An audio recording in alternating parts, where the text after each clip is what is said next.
పైసలకు అమ్ముడుపోయిన దొంగ జగిత్యాల ఎమ్మెల్యే సంజయ్ కుమార్ అని బీఆర్ఎస్ ఎమ్మెల్యే పాడి కౌశిక్ రెడ్డి విమర్శించారు. సంజయ్పై తాను దాడి చేసినట్లు కొందరు ప్రచారం చేస్తున్నారని, కానీ సంజయ్ కుమారే తనపై దాడికి పాల్పడ్డారని చెప్పారు. కరీంనగర్ జిల్లా సమీక్షా సమావేశంలో రైతు రుణమాఫీ జరగలేదని ప్రశ్నిస్తుంటే కాంగ్రెస్ ప్రజాప్రతినిధులు రన్నింగ్ కమెంట్స్ చేశారన్నారు. తనను డిస్క్వాలిఫై చేయాలని స్పీకర్కి సంజయ్ ఫిర్యాదు చేశాడని, హుజూరాబాద్ ప్రజలు తనను గుండెల్లో పెట్టుకుని గెలిపించారన్నారు పాడి కౌశిక్ రెడ్డి.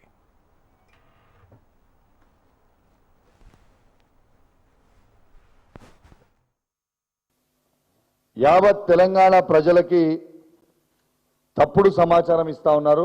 తప్పుడు సమాచారం పోతా ఉంది. ఏమని పోతా ఉంది? కౌశిక్ రెడ్డి సంజయ్ మీద దాడి చేసిరని పోతా ఉంది. ఫస్ట్ నేను క్లారిటీ ఇవ్వదలుచుకున్నా. సంజయ్ నా మీద దాడి చేసిండు తప్పితే నేను సంజయ్ మీద దాడి చెయ్యలేదు. జగిత్యాల సంజయ్ గారు ఏమన్నారంటే, నా పక్కన కూర్చొని ఇప్పుడు మీ బీఆర్ఎస్ పార్టీ బట్టలు ఎట్లిపుతున్నావు చూడు అని నాతో అన్నాడు. అన్న తర్వాత నేను నువ్వు మైక్ ఇచ్చిన తర్వాత అసలు ఈయన ఏ పార్టీతోని మైక్ ఇచ్చిర్రు, ఈయనకు అసలు ఏం సంబంధం, ఈయన ఏ పార్టీ అని నేను అడిగినప్పుడు ఈయన చూడొచ్చు, మొట్టమొదటిగా సంజయ్ గారు నా ఛాతి మీద చేయబెట్టి నా మీద ఎట్లా దాడి చేస్తున్నారో మొత్తం మీరు ఈ ఫోటోలో చూడొచ్చు.